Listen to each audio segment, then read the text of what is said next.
మాజీ ప్రపంచ సుందరి ఐశ్వర్యరాయ్ తన అందంతో నటనతో సినీ రంగాన్ని ఏలడమే కాకుండా ఎప్పుడూ వార్తల్లో నిలుస్తూ ఇండస్ట్రీ హాట్ టాపిక్గా ఉంటారు. ఆమె మాత్రమే కాదు, బచ్చన్ కుటుంబం కూడా అనేక సార్లు వార్తల్లో నిలుస్తూ ఉంటుంది.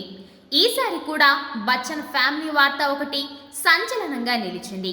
అయితే ఈసారి ఐష్ కాకుండా ఆమె డాటర్ ఆరాధ్య బచ్చన్ వార్తల్లోకి ఎక్కింది.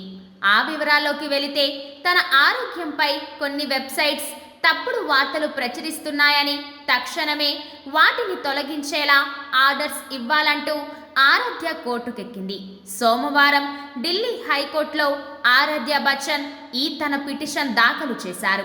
గతంలో ఆరాధ్య ఇక లేరు అంటూ పలు యూట్యూబ్ ఛానల్స్ ఆరాధ్యపై పలు ఫేక్ న్యూస్ ప్రచారం చేయగా వాటిపై అభిషేక్ బచ్చన్ కోర్టులో పిటిషన్ వేశారు.